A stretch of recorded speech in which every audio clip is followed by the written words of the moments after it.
Slave Island now.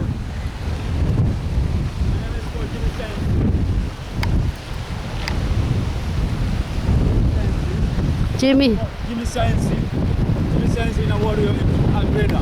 Okay. Jimmy Science and Moses. Big up to you, my lady. Blessed love. Big up. I have a nickname called Jimmy Science. Oops, Jimmy Sensei. Yeah, Jimmy. Yeah, people call me the Jimmy. All the girls, when I see the same man, when they call me Jimmy, when I see them, I say, oh, all of the big girls, you know, sexy guys. I used to pick up them, you know. When they see me that name, you know. Welcome to Punta Kid Island. Thank you.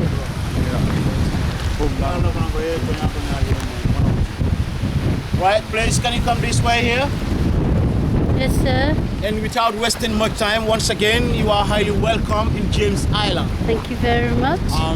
Most of the time, this store, we talk of slavery and slave trade. And basically, slavery started in Africa around the 12th centuries by the Arabs.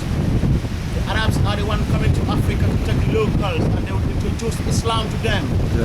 But after this trade was going on up to 1400s, that's the time the Gambia have the Atlantic slave trade. All right. And this Atlantic slave trade was started by the Portuguese in 1444, 1445. And the Portuguese were doing slavery in the Gambia for 100 years. Then in 1475, the Gambia have 3 Spanish ships which sailed in the river Gambia, and they kidnapped the local kings and take over hundreds of their subjects.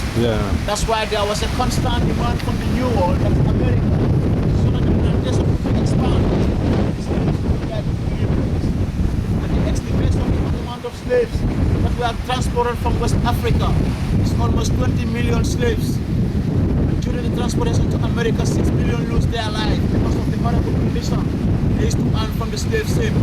This is why we said the Atlantic slave trade is one of the serious crimes in the world history. And the law was passed in Britain around 1807 by the people called William Wilberforce, Thomas Clarkson, and Granville Sharp. These are the people who started the British Parliament to say no to slavery in 1807. But it doesn't stop there, because some people were doing the trade illegally. This is why the British Navy brought one of the biggest cannons in the mainland to stop the illegal boats that wanted slaves from this island to America. And the final abandon of James Island was in 1829. That was the time the 500 slaves that are left here, they asked them to buy their freedom. Buying of their freedom means if the slaves can swim from this island to the mainland, they touch a pole, they became a free slave. But none of them can swim in those days, because in those days Africans don't even know what is swimming. They all died because it's almost 3 nautical sea miles. Alright? And where we are now in James Island. And coming back to the history, this island was first found by the Portuguese in 1400s. And the first name of this island is called St. Andrew's Island, because St. Andrew is a Portuguese master who first arrived here.